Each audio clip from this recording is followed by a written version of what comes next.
Hello. I thought I will speak about life.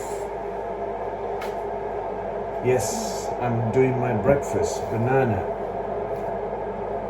But it's more important is that whilst I'm doing this for a healthy body, unless I have a healthy mind, my entire process of keeping myself healthy will not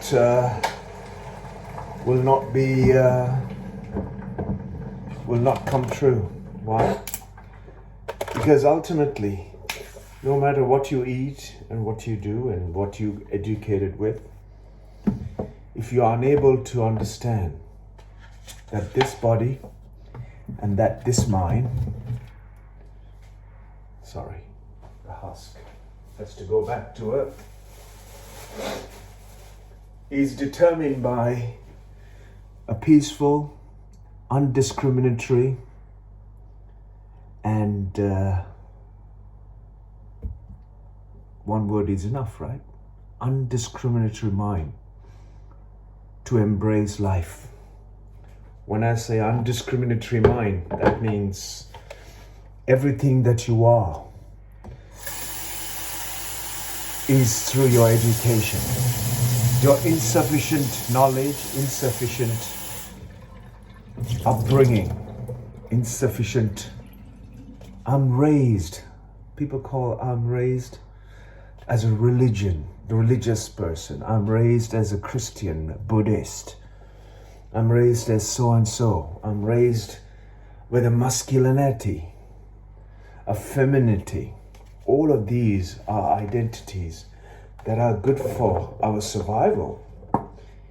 Yet, they're not good to embrace life if you want to appreciate the brief experience of life here on this earth.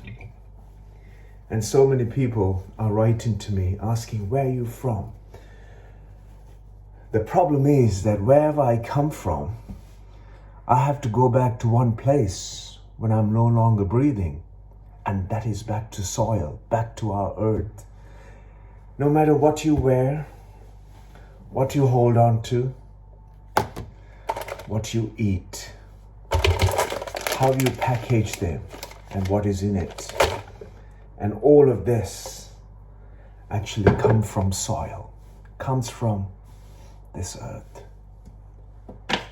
Doesn't matter how and whichever the way it is, in water, in vapor, in solids, in bottles, or in cans, or in your body. You are part of a consequence of this earth being able to provide for your life and for your existence here. So those big ideas about going into somebody else's land or somebody else coming into your land, and your big machinery that can run into somebody's land or take somebody else's land, because all people need basic necessities to survive.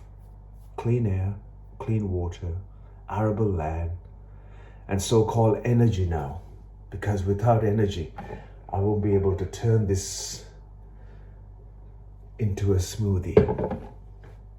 All of that can only happen when we all embrace each other as equally important and equally significant here on this land.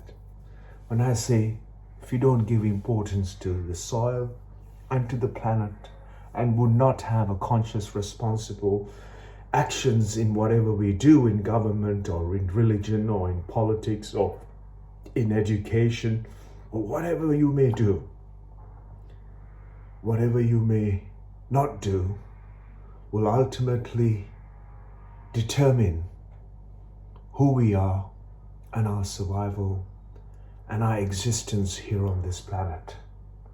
Because if we don't take care of this earth, ultimately the earth will determine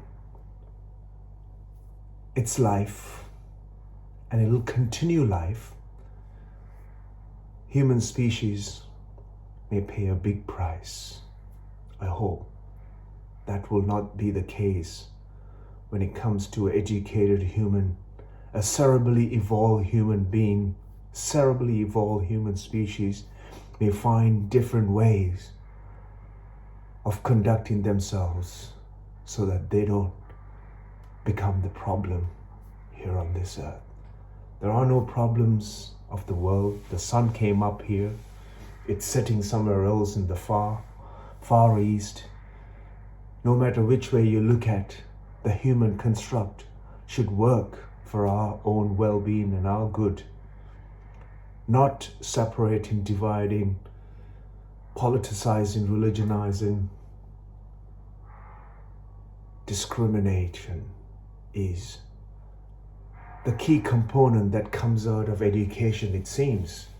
An educated man should be a responsible, conscious, and accountable to their actions. And if an education brings out an animal in them, what is the purpose of education? So-called Western education or Eastern education or Northerly education or Southerly education. It is best not to be educated. Because if you're educated and you run a world with such aberrant and aggressive and most backward and downtrodden, meaningless way of destruction and distortion and dismantling, coming together as one human species on this planet. It is not about a race, it is not about patriotism.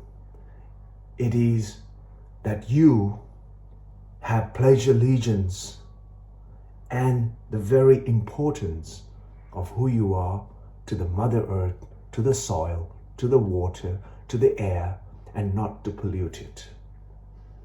That's all I can say.